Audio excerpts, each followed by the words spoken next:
महापारेषण कंपनीच्या जबरदस्ती व मनमानी कारभाराविरोधात सर्वपक्षीय आंदोलन.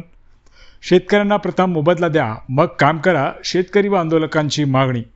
कल्याण तालुक्याच्या ग्रामीण भागातील खडवली, चिंचवली, उतणे, रुंदे, म्हसकळ, गोवेली, बाहुली, वसत, शेलवली यांसह 13 गावातून महापारेषण कंपनीच्या विद्युत वाहिन्या टाकण्याचे काम सुरू करण्यात आले आहे. मात्र हे काम करत असताना कंपनीकडून शेतकऱ्यांना कोणत्याही प्रकारच्या सूचना, नोटीस व मोबदला न देता मनमानी व जबरदस्तीने महापारेषणकडून काम केले जात असल्याचा शेतकऱ्यांचा आरोप आहे. या कामाला शेतकऱ्यांनी विरोध दर्शवला असून या कामासंदर्भात शेतकऱ्यांना तालुक्यातील सर्वपक्षीय नेत्यांनी पाठिंबा दर्शवला आहे.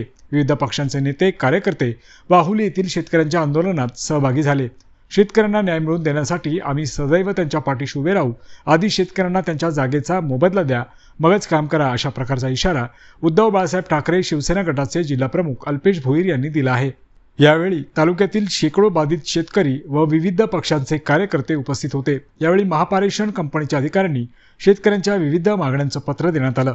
कोणत्याही प्रकारचा अनुचित प्रकार घडू नये म्हणून कल्याण तालुका पोलीस ठाण्याचे वरिष्ठ पोलीस निरीक्षक सुरेश कदम यांनी कायदा व सुव्यवस्था अबाधित राखण्यासाठी चोख बंदोबस्त तैनात केला होता. सध्याचा प्रकल्प जो आहे तो महाराष्ट्र राज्य शासनाची जी वीज पारेषण कंपनी आहे त्यांच्या या कंपनीचा प्रोजेक्ट आहे.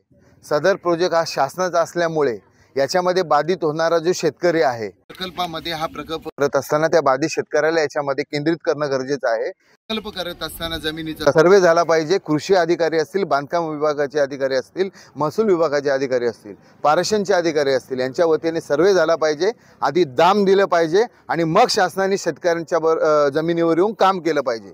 शिवसेना उद्धव बाळासाहेब ठाकरे पक्षाची शेतकऱ्यांची आणि बाधित शेतकऱ्यांची ही प्रमुख मागणी आहे की सर्वप्रथम तुम्ही शेतकऱ्यांना विश्वासात घेऊन एक मूल्यांकन समिती गठीत करा. शेतकऱ्यांच्या हितासाठी शेतकऱ्यांच्या इच्छेनुसार एक दाम निश्चित करा आणि मग तो दाम त्या शेतकऱ्यांना द्या. ज्या मागण्या आम्ही करत आहोत त्या पूर्ण करा आणि मग शेतकऱ्यांच्या जमिनीमध्ये येऊन काम करा. अन्यथा आम्ही शेतकऱ्यांच्या जमिनीमध्ये विद्युत पारेषण कंपनीच्या अधिकाऱ्यांना पाय ठेवू देणार नाही.